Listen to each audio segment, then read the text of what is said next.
Igreja que está em casa, que Deus abençoe a cada um de vocês, que você possa, se ainda não fez, reunir a sua família, para que nesse momento a palavra do Senhor possa tocar a sua vida aí, essa palavra que é onipresente e onisciente, que é a palavra de Deus, ela vai operar aí na sua casa, na sua família, no seu trabalho, onde você estiver também. Está escrito assim na palavra do Senhor: de novo, Jesus lhes falou dizendo: eu sou a luz do mundo. E quem me segue não andará em trevas, pelo contrário, terá a luz da vida. Então os fariseus lhe disseram: você dá testemunho de si mesmo, o testemunho que você dá não é verdadeiro. Então Jesus lhes respondeu: ainda que eu dê testemunho a respeito de mim mesmo, o meu testemunho é verdadeiro, porque eu sei de onde vim e sei para onde vou.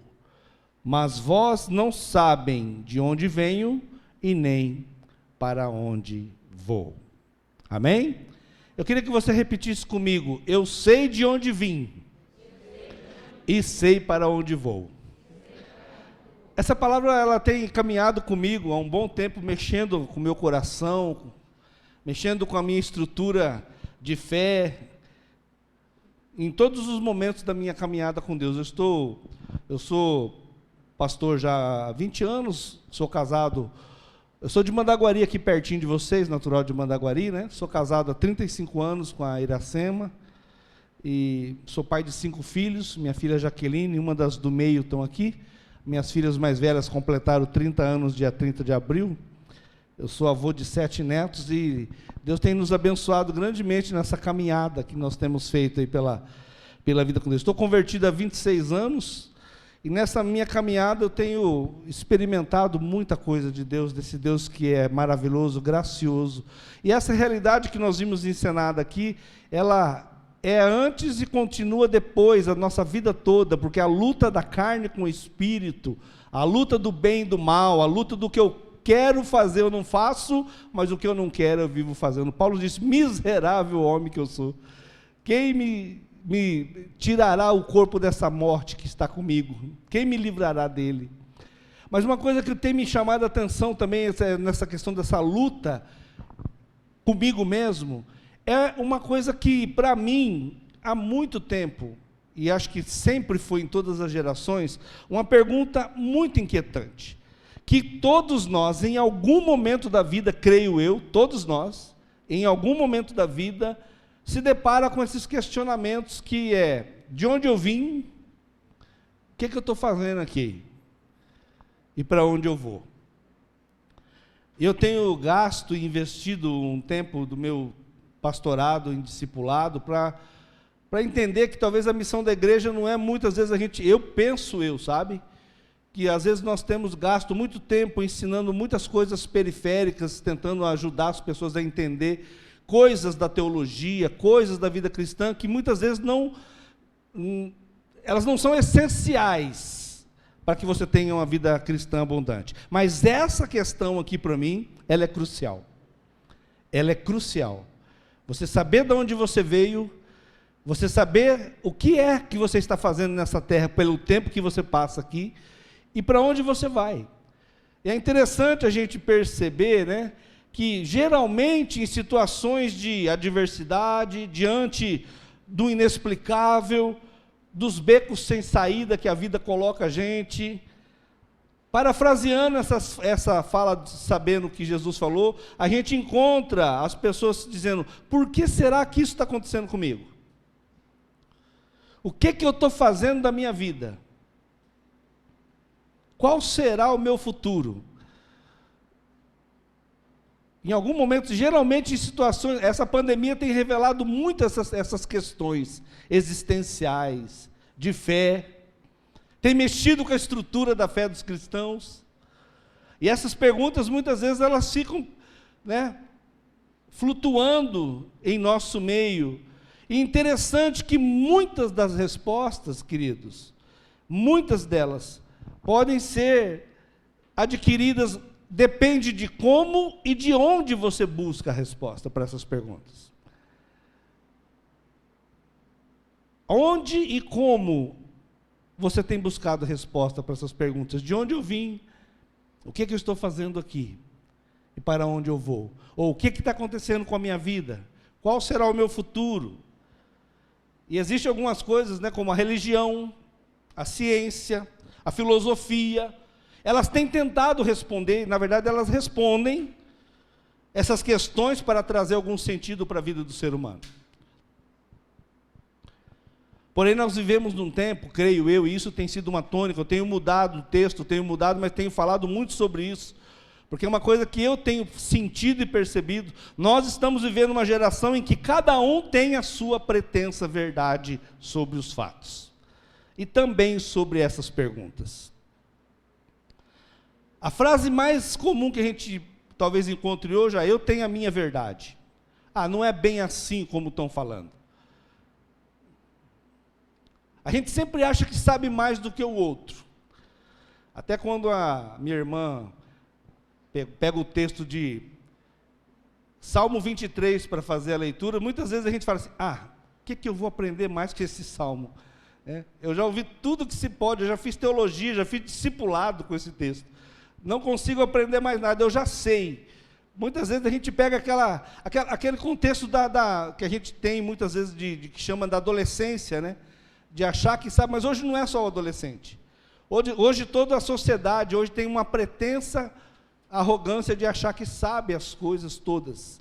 Eu tenho falado, que eu tenho refletido muito sobre a realidade do Google.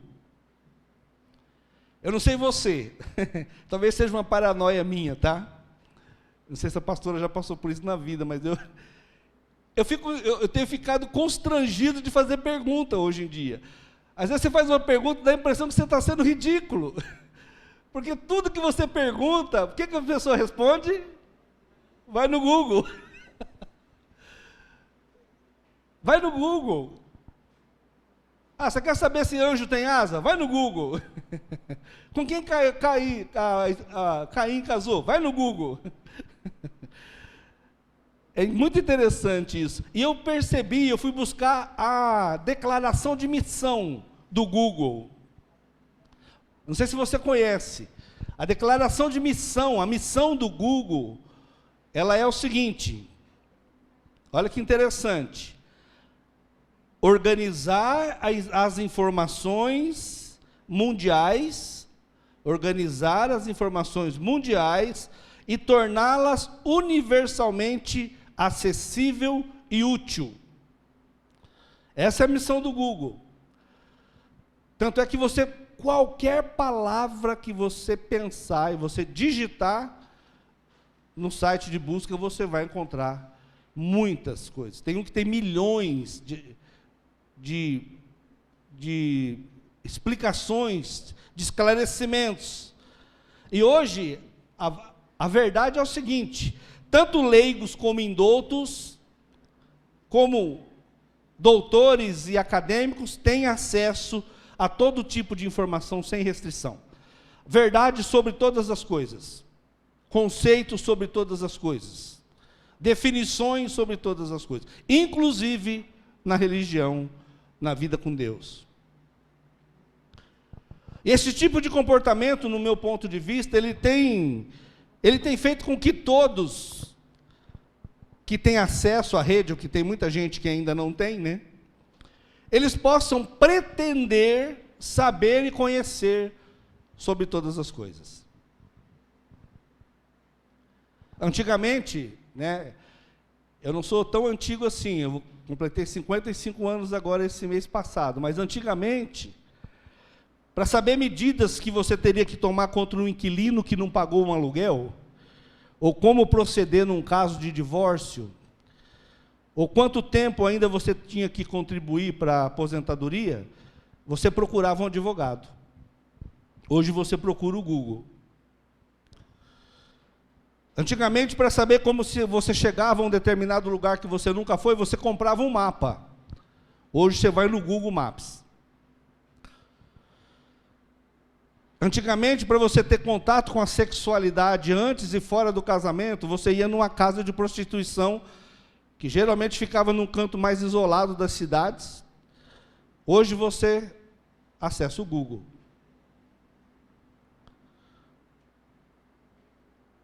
Antigamente, para ser orientado espiritualmente, para você ser aconselhado, para você tirar dúvidas e esclarecimentos sobre assuntos bíblicos, doutrinários, você procurava um pastor. Hoje você vai no Google.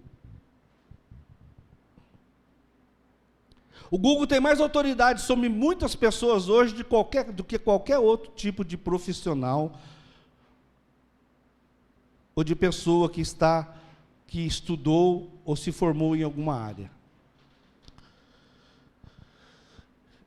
E às vezes as pessoas têm um conceito comum, popular, de que o que está na internet é tudo certo.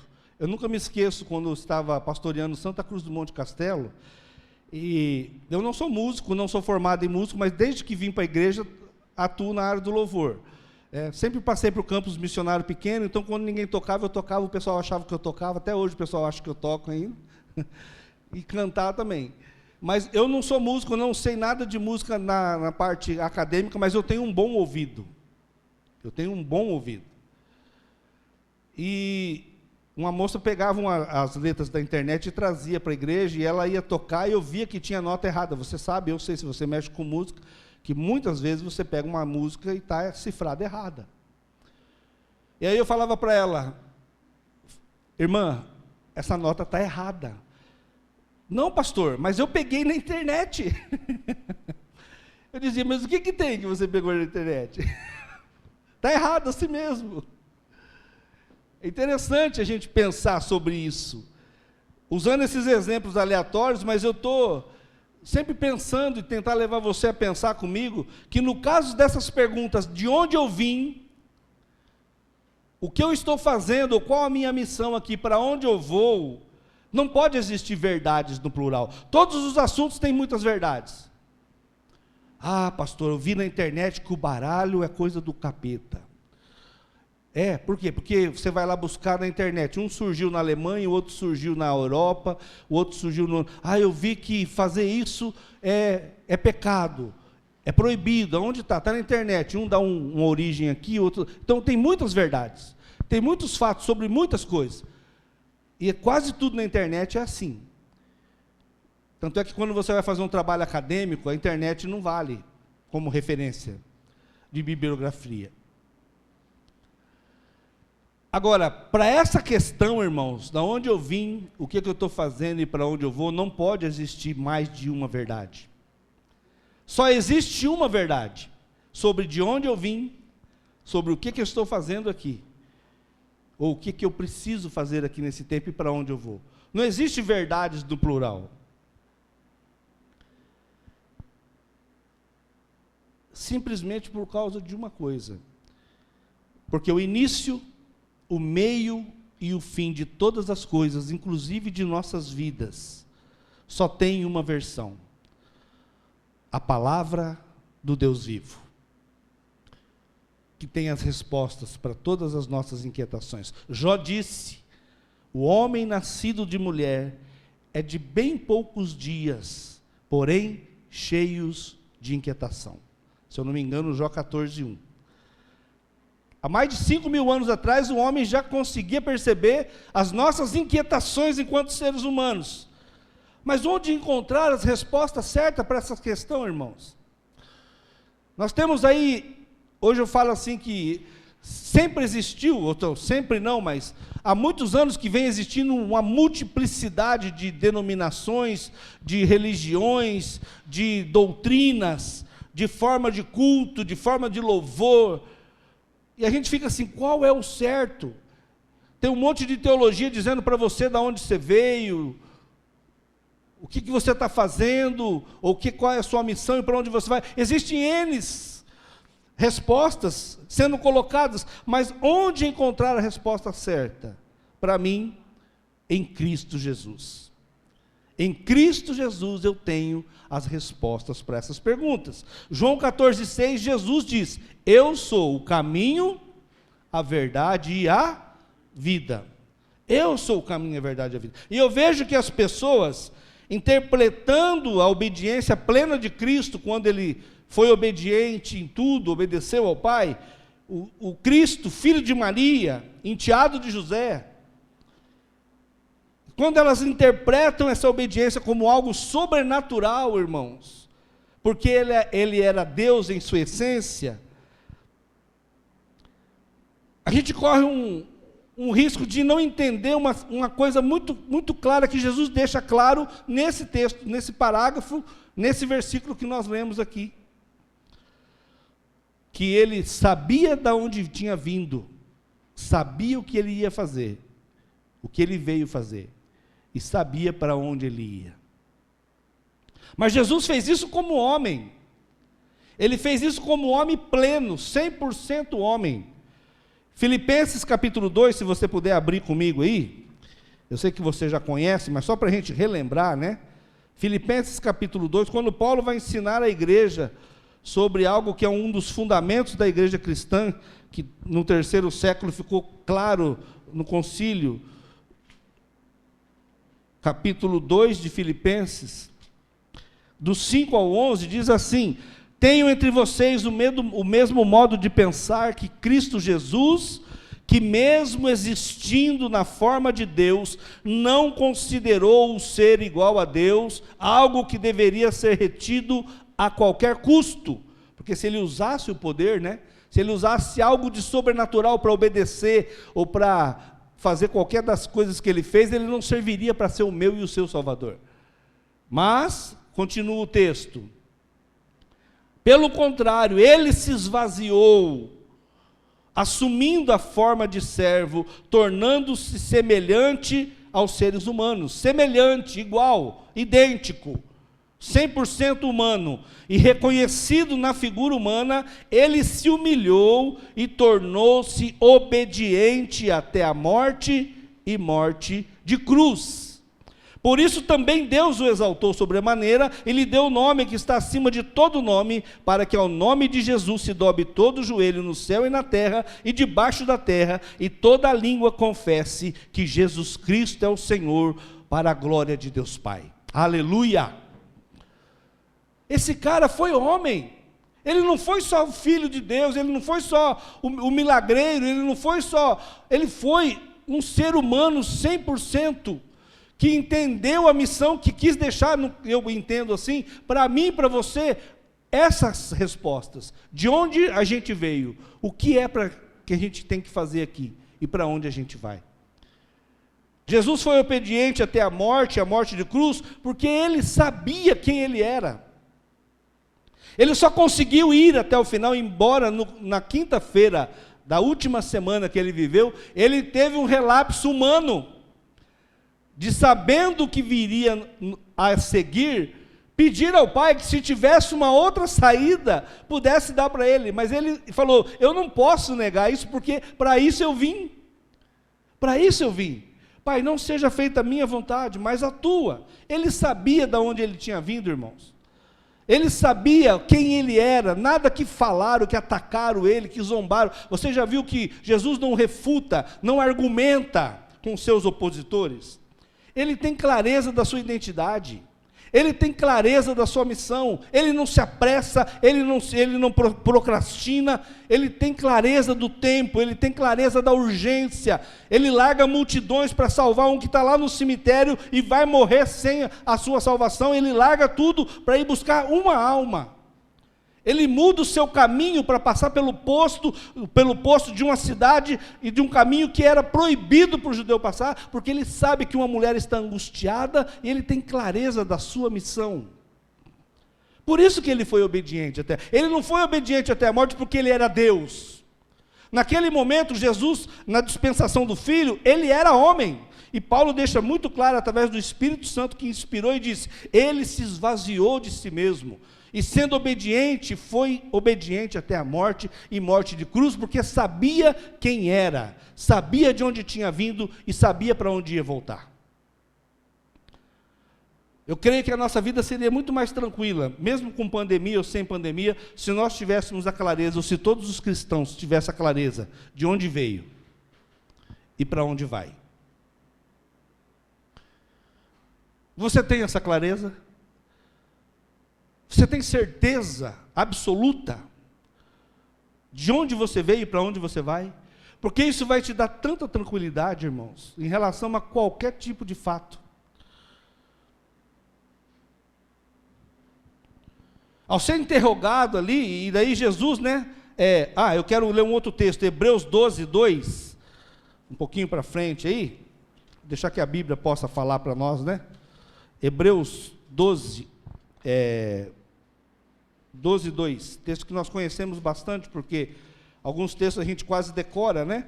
A gente fica recitando eles, às vezes perde o contexto de todo o que ele quer dizer. Mas Romanos 12, 2 diz assim: olhando firmemente para o autor e o consumador da nossa fé, que é Jesus Cristo, o qual, olha aqui o segredo, em troca da alegria que lhe estava proposta no céu, porque é isso que está dizendo aqui, alegria que ele já tinha usufruído com o Pai, e que ele sabia que voltaria, ele suportou a cruz, sem se importar com a vergonha, e que agora está sentado à direita de Deus, do trono de Deus, pela troca da alegria que lhe estava proposta.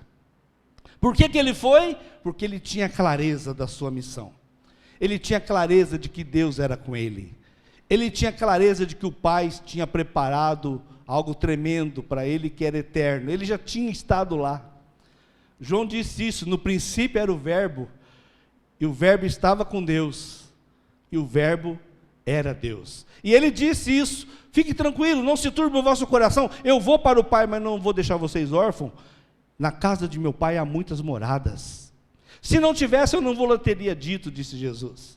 Eu não vos deixarei órfãos. Amados, o sentimento que eu tenho como pastor muitas vezes é que eu vejo uma multidão de cristãos órfãos, que estão meio tateando para procurar Deus.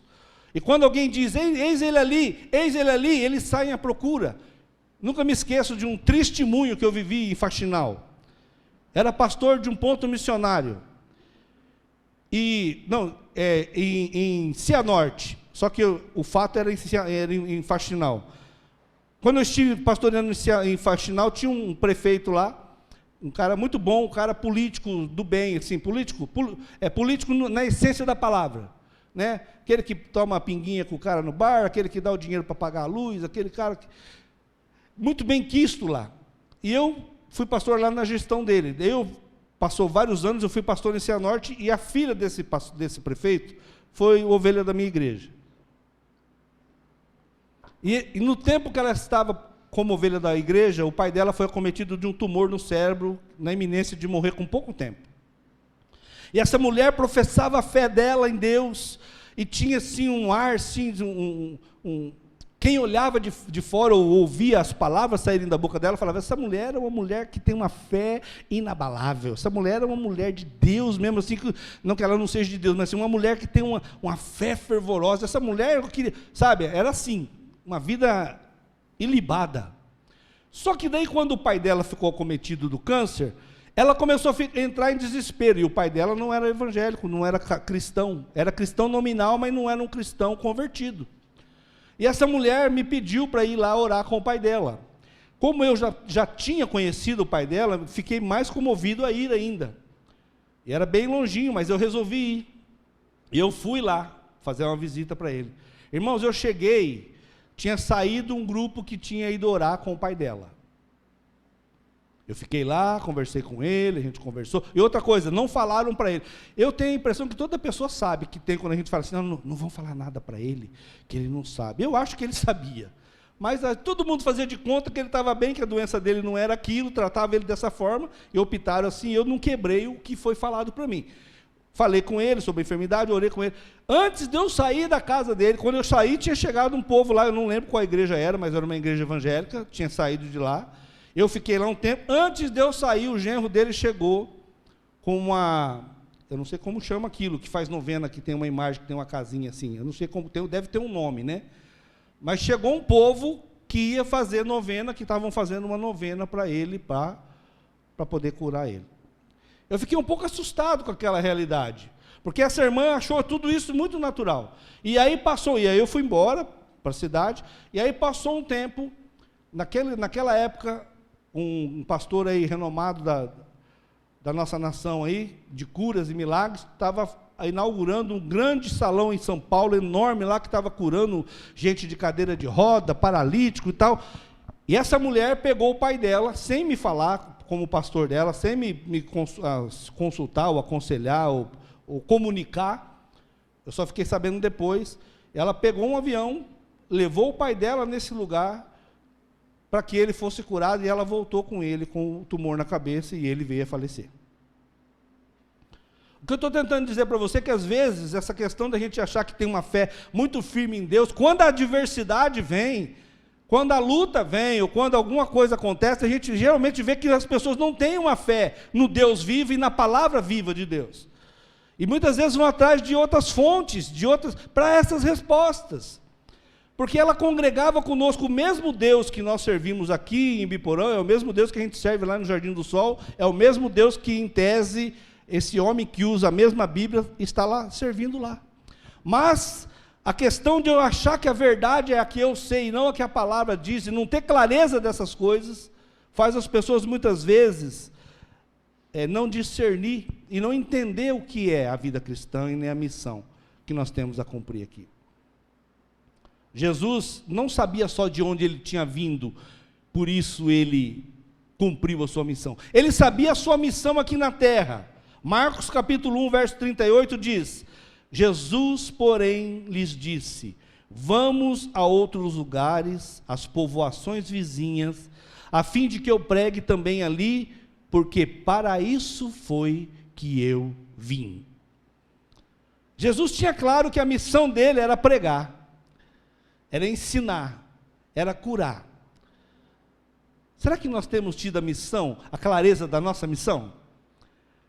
Eu nunca me esqueço de uma experiência com uma irmãzinha que trabalhava com agência de turismo em Cianorte, e eu estava tentando mobilizar a igreja para se envolver com missão, se envolver com ação social, e aí eu estava, uma igreja que o pessoal chegava, ficava todo mundo quietinho, crentes maravilhosos, assim, de caráter firme, de reputação ilibada, dizimistas fiéis, frequentadores das reuniões da igreja. E um dia eu cheguei para uma irmãzinha e falei assim: irmãzinha, eu preciso tanto de você, eu queria que você me ajudasse. Eu falei assim: pastor, deixa eu quietinho aqui no banco, eu trabalho a semana inteira, eu chego aqui domingo, eu quero ficar quietinho aqui no banco, o senhor deixa eu ficar quietinho aqui no banco? Eu falei: eu deixo, mas eu saí tão triste dali, tão triste, de entender a visão de uma cristã, de achar que está tudo bem, porque eu vou mesmo cansada, mas eu vou lá participar, eu faço isso, eu faço aquilo outro, e depois eu vou para minha casa e está tudo bem. Irmãos, não está tudo bem. Se eu não tiver clareza dessas respostas, eu vejo que Jesus é meu exemplo, e ele não usou os 33 anos que ele teve, a gente não sabe o que ele fez nos 30 anos antes, mas só o que ele fez nos 3 anos e meio, deixa muito claro pelo que ficou escrito, pela mínima coisa que Deus inspirou os profetas para registrar, que me dá muita clareza de como saber qual é a minha missão, ter clareza de onde eu vim. Irmãos, eu vivi 28 anos sem Jesus, eu sou filho de um lar, de mãe alcoólatra, de mãe solteira, eu fui drogado durante 15 anos, fui traficante de droga, fumei crack 2 anos com a minha esposa, cheirei cocaína 5 anos, fumei maconha 15 anos, tenho um filho surdo, 2 filhos abortados, fui preso, fui condenado, fui quadrilheiro, fui ladrão de loja. As minhas verdades, as minhas sabedorias, foi tudo por água abaixo no dia em que eu conheci Jesus, que eu entrei numa igreja evangélica, e um pastor que hoje não está mais conosco, que é o pastor Estevão, ele disse assim: se você quiser deixar essa vida, que é o que nós vimos aqui, se você quiser, levanta do teu lugar e vem aqui. Eu saí do meu lugar chorando, que não dá para contar o testemunho agora aqui, um dia talvez eu possa vir, eu vim chorando na frente, ninguém me tocou, ninguém me ungiu, ninguém jogou paletó, ninguém soprou, ninguém passou óleo, ninguém disse: eis que te digo, mas eu tive uma experiência de salvação ali, porque eu entendi de onde eu vim, eu entendi o que era para mim fazer, e eu tenho certeza para onde eu vou. Eu tenho certeza para onde eu vou, irmãos. Eu sei quem eu sou. Eu falei que eu sou casado há 30... Deus é tão maravilhoso que em 7 bilhões e 200 milhões de pessoas, eu vejo que só minha esposa me suportaria. Está aí minha filha para ser testemunha. Não é verdade, filha? Não, não faz isso. Eu sou difícil, irmãos. Irmão, tem dia que nem eu me aguento. E eu falo para as pessoas o seguinte: se tirar Jesus de mim, irmãos, não sobra nada. Não sobra nada. Eu preciso diuturnamente viver isso aqui que foi encenado aqui. E é sobre isso que eu queria tentar deixar para você nesta noite. Clareza da onde você veio. Eu tinha um mal comigo porque eu não tive pai, tive padrasto, meus padrastos bateram na minha mãe, então eu tinha um conceito errado de pai, de família. Mas o dia que Jesus estendeu a mão dele para mim, eu entendi que eu não fui fruto de apenas um adultério de uma mulher casada, de uma mulher solteira com um homem casado. Eu não fui fruto do acaso, eu não fui um acidente. Eu fui um sonho de Deus. Deus sonhou comigo. E Ele tinha uma missão para mim. Eu tenho uma história que, se você conhecer, eu teria tudo para ser um cara mais deprimido do mundo, para viver a síndrome do hard. Só os mais de 50 sabem quem é o hard. Quem lembra do hard? Levanta a mão. Pode levantar, que eu sei que tem gente que sabe. Oh céus, oh vida, eu falei que não ia dar certo. Eu falei que não ia dar certo. Eu era o cara para ter a vida, fui abusado muitas vezes, não consigo nem lembrar a minha idade, que eu era tão novo, que eu vivi num ambiente de promiscuidade, vivi num mundo de sexualidade toda deturpada, era para mim ser o cara mais perdido do mundo, irmãos. Mas o dia que Jesus entrou na minha vida, eu tenho clareza, desde aquele dia de novembro de 94, que eu nasci por um sonho de Deus, por a vontade de Deus, por um haja de Deus. Eu sei o que Ele quer de mim, eu tenho gasto esses 26 anos até hoje, para fazer isso que eu estou fazendo aqui, para compartilhar com pessoas do amor de Deus e falar para eles: meu irmão, minha irmã, você não precisa estar vivendo essa vida dessa maneira, você tem que saber de onde você veio. Não adianta olhar para a família, não adianta olhar para a realidade social, não adianta ficar achando culpados, você tem que erguer a tua cabeça e saber que Deus te fez com um propósito muito claro, e que Ele tem algo preparado para você, que as tribulações desse tempo de pandemia, ou sem pandemia, não são para comparar com a glória que Ele preparou para aqueles que o amam. Aleluia! E eu quero encerrar, querido, levando você a perceber que nós não precisamos viver uma vida sem sentido. Nós não precisamos viver uma vida cheia de incerteza, mesmo sendo cristãos. A palavra de Deus, ela nos traz toda a verdade sobre o início e o fim de todas as coisas. Uma coisa que a única religião no mundo que faz isso é a nossa. Ela traz o início, no princípio era Deus. E ela traz o final. E do final todo que Deus mostrou algumas coisas para João. O que eu mais gosto está em está em Apocalipse 20:10, que diz que, e ali João viu o diabo, o falso profeta e a besta serem lançados no lago de enxofre por toda a eternidade. E eu gosto do 21, quando diz que eu vi um novo céu e uma nova terra. E eu vi Deus no meio do seu povo. Ele já não tinha mais dia, não tinha mais noite, não tinha mais mar que separava nada, porque agora Ele era o sol das pessoas. E eles habitaram para todo sempre. E João viu a miríades de miríades e milhões de milhões dizendo: santo, santo, santo é o Senhor dos exércitos. Irmãos, eu não tenho dúvida que a minha vida tem sido uma vida de superação, a minha e a sua, porque a sua história não é diferente da minha. Mas é luta em cima de luta, irmãos. E eu disse para as pessoas: eu vou chegar no céu, nem que for todo esgualepado, irmãos. Eu tenho certeza que eu vou chegar faltando muito pedaço. Eu vou chegar só pena e bico, mas eu vou chegar. Essa caminhada tem me machucado muito, tem ferido muito, porque é isso que o mundo faz com a gente. Mas Deus tem sido misericordioso. Aquela música, Deus de detalhes. Deus tem cuidado dos pequenos detalhes. Porque eu sei de onde eu vim, irmãos. Eu sei o que é para mim fazer. Eu não quero que a geração dos meus filhos façam aquilo que Deus me chamou para fazer. Eu não quero passar a minha vida sentado sendo um bom crente, sendo obediente em algumas coisas, não dando trabalho para o pastor, sendo dizimista fiel, mas que não faz a missão que Deus outorgou para fazer. E eu tenho clareza de que não importa, tem muita gente preocupada com o anticristo, com o tema. Irmãos, eu não quero nem saber. Quando as pessoas vêm para mim, pastor, o que o senhor fez? Eu não acho nada, eu não sei nada de demônio, não sei nada de quase nada, e não sei nada de escatologia. O que eu sei é que Deus me ama, e Ele quer me levar, e eu estou esperando Ele voltar para me levar embora. Não quero saber onde que vai ser o chip, qual chip que vai ser, qual que é o sinal da besta. Eu não sei se é pós-milenarismo, eu não sei, eu não quero nem saber, irmãos, eu quero é subir no arrebatamento. E até lá, eu quero viver como a gente cantava antigamente. Virá para buscar todos aqueles que viveram em guerra, que gastaram seus dias servindo a Deus, fazendo em tudo a vontade do Pai. Fica de pé no teu lugar, querido. Eu tenho uma coisa para dizer para você, eu queria que você fechasse os teus olhos. Eu não posso sair daqui sem falar isso para você. Fecha os teus olhos, mas abre o teu coração, por favor. Você tem que tomar muito cuidado da fonte onde você tem buscado respostas para as suas coisas espirituais. Eu tenho que Deus leva muito a sério cobertura espiritual. Mas deixa eu te falar uma coisa, você pode não acreditar em nada que a Bíblia diz. Você pode não concordar com a metodologia de Deus e da Bíblia. Você pode não concordar com as interpretações que são dadas a ela pelos seus profetas. Isso é um direito que você tem, meu irmão, minha irmã.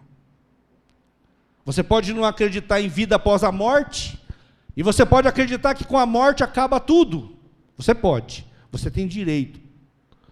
Você pode acreditar em reencarnação, como o Espiritismo ensina, que nós morremos e nascemos de novo em outro corpo, através do renascimento. Você pode acreditar na reencarnação como o hinduísmo ensina, que você não reencarna só em gente, mas você reencarna em pássaro, em animais, em árvores, em qualquer coisa. Você pode acreditar também assim.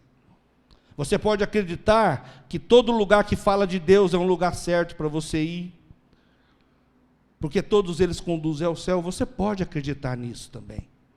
Você pode acreditar que você é uma pessoa boa, você não faz mal para ninguém e merece o céu, e que Deus vai olhar para a sua vida de piedade, vai acreditar na sua conta e vai pesar na balança o que você fez de mal e de bom, e quando você for mais bom, você vai entrar no céu. Você pode acreditar nisso. Você pode também acreditar que você já assentiu intelectualmente com as verdades bíblicas, de que Jesus é Filho de Deus, que existe céu e inferno. Você pode acreditar no diabo, você pode acreditar, ser batizado nas águas, envolvido com algumas coisas. Você pode acreditar que tudo isso vai te fazer você entrar no céu. Você pode acreditar no que você quiser. Você só precisa saber de uma coisa, foi para isso que eu vim nessa noite. Só existe uma verdade, da onde você veio, o que é para você fazer aqui, e para onde você vai. E se isso não estiver muito claro, a exemplo de Jesus, as respostas para essas 3 perguntas, a sua vida não terá sentido, igreja nenhuma vai ser boa, pastor e pastora nenhuma vai conseguir satisfazer as suas ansiedades, circunstâncias e perseguições vão acabar fazendo você desanimar e abandonar o caminho. Religiosidade não nos traz paz interior e nem convicção de salvação, a exemplo de Nicodemos. Nascer em berço evangélico, muito menos, porque Deus não tem netos, como foi os filhos de Eli. Ser usado nos dons, muito menos, porque Simão, o mágico, foi, e ele não pertencia ao povo de Deus. O que nós precisamos, e eu quero deixar isso com você nessa noite, para ter uma vida abundante, oferecida gratuitamente por Deus, é crer no senhorio de Jesus, no seu amor, e conhecer a palavra em relação a essas verdades. Pai querido, em nome de Jesus, eu quero agradecer ao Senhor por essa oportunidade, mais uma vez o Senhor me dá, de trazer um testemunho de que eu era pobre e perdido, mas o Senhor estendeu a sua mão para mim. E hoje eu sei de onde eu vim, eu sei a minha missão com muita clareza, Senhor, e eu sei para onde eu vou. Que essa convicção possa ser dada a cada um nessa noite, que está aqui ou que está em casa através dessa live. Que esse esposo, que essa esposa que está lutando para convencer o seu cônjuge pela intelectualidade das verdades bíblicas, que ela possa entender que isso não funciona. O que funciona é uma experiência de vida e de fé. Eu creio, porque é a tua palavra, e a tua palavra é a verdade. Muito obrigado, em nome de Jesus. Deus abençoe a igreja, e que vocês possam cada vez mais ser bênção, ter essa clareza, e que Deus possa nos dar mais oportunidade. Muito obrigado, pastora.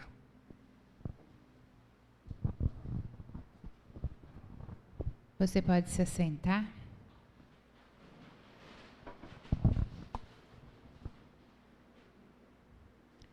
Eu quero agradecer de coração a compreensão dos irmãos e irmãs que queriam estar aqui e não puderam. Muitos irmãos entraram em contato hoje à tarde que não estavam com seu nome na lista. Nós temos um limite de número, vocês sabem, por causa do decreto a respeito do Covid-19. E não podíamos ultrapassar. Temos cuidado com isso desde o início da pandemia. E então, você que entrou em contato comigo e com a Camila e que ouviu a nossa orientação e que assistiu pelas redes sociais, e eu estou muito com meu coração triste e partido, fiquei muito triste mesmo essa tarde, por ter que dizer não, você não pode ir ao culto presencialmente, você vai ter que assistir pelas redes sociais esta noite, porque eu não posso, de maneira nenhuma, permitir que você e sua família estejam no culto.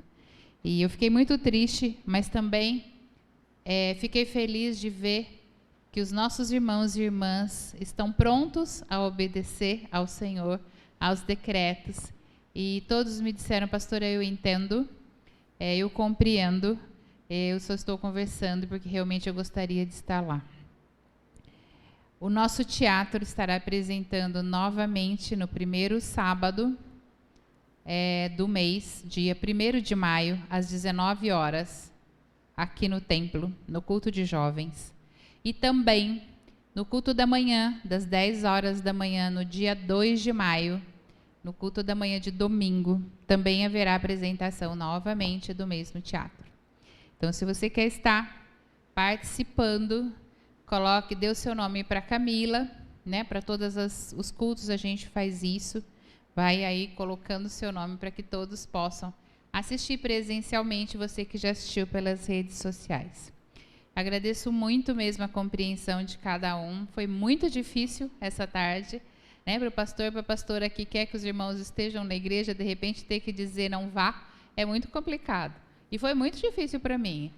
Mas tive que fazer isso, é uma opção de obediência que a gente fez desde o início da pandemia. Eu quero agradecer a você que está em casa e que ouviu a minha orientação. Quero agradecer a presença da Jaqueline, filha do pastor Jorge, que está aqui conosco. Também o casal que veio junto, o Jailson e a Lucimar. Muito obrigada pela presença de vocês aqui conosco. Que Deus os abençoe muito. Agradeço também a presença da Rosana, a esposa do Alan, que está aqui pela primeira vez, né, Rosana? Muito obrigada pela sua presença aqui conosco. E também as amigas da Evelyn, né, que já estiveram aí no sábado, mas que estão aqui hoje, a Natália e a Andréia. Que bom que vocês estão aqui conosco. Aqui é a casa do Senhor, nossa família, família de Deus. E sempre que, às vezes, temos que fazer essa coisa triste, né, de não poder estar todos reunidos, mas isso vai passar, eu creio, em nome de Jesus. E em breve poderemos estar com os 2 cultos lotados e louvando ao Senhor juntos, nos abraçando, que é o que a gente gosta, e comendo junto, que é o que a gente gosta também, né? Louvado seja o nome do Senhor por essa grande oportunidade. Quero agradecer também a Luana e ao Roberto, que são os líderes do Ministério de Teatro. Tenho dito aqui que os nossos jovens têm se desenvolvido habilidades para falar do Senhor Jesus de maneira diferente, incrível, né, e com muita clareza. Quero agradecer vocês por cumprirem essa tarefa do Senhor que foi dada na mão de vocês. Obrigada, Ministério de Teatro, que tão bem representou e com tanta clareza. E não só isso. Eu já agradeci a Luana pessoalmente, né? Já falei isso com ela, falei com o Ronaldo também, né? Parabenizar a Adriana também, né? Pelo cuidado que vocês ensinaram a Luana. E nesse momento em que ela preparou o teatro, ela não só preparou com as falas e com a dança, mas com a questão espiritual de jejum e oração por um longo tempo, de dedicação. Eles apresentaram o teatro numa noite só para Deus, né, dizendo: agora nós não queremos plateia, queremos apresentar para Deus. Eu estive aqui e eu quero louvar a Deus por esse cuidado, por esse zelo, por essa reverência com o Senhor. Muito obrigada a você mesmo. E agora eu vou passar para a Adriana, que vai estar agradecendo o pastor que está aqui conosco, lá do Jardim do Sol, pastor Jorge Pitarello, que gentilmente trouxe a palavra para nós e nos abençoa nessa noite. Pastor, nós queremos entregar esse lembrancinha para o Senhor em nome da Igreja Metodista.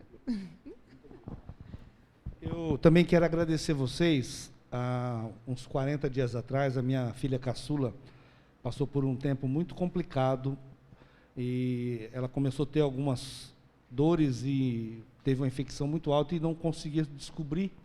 E ela andou peregrinando por aqueles hospitais comigo e a gente sofreu muito porque cada dia pedia um exame mais complexo e a gente não tinha como entrar nos hospitais e sem notícia, ela não parava. E eu pedi ajuda aos pastores, e eu sei que essa igreja também orou por nós. Eu quero agradecer você em nome de Jesus. Minha filha está muito bem. Muito obrigada, viu? Obrigado pelo carinho. Deus abençoe. Você pode ficar de pé agora, em nome de Jesus. Prontos para ser gratos ao Senhor por tudo que vimos e ouvimos. Amém? Obrigada, Senhor, pela tua presença grandiosa conosco. Obrigada pela manifestação da sua presença conosco. Obrigada pelo seu amor, pelo seu cuidado, pela sua graça e pela sua unção. Que o amor de Jesus esteja bem forte no nosso coração nessa noite e que saibamos com clareza a nossa missão, de onde viemos, para onde vamos e aqui viemos. O que é que nós temos que fazer? Obrigada, Senhor. Que a graça e o amor de Deus Pai Todo-Poderoso, que o poder de Jesus, o nosso Senhor, que a unção preciosa do Espírito Santo seja conosco, hoje e para todo sempre. Amém e amém. Os que são família podem se abraçar, né? Os outros cumprimentem-se. Que a paz do Senhor seja com você, que a graça de Deus seja com você.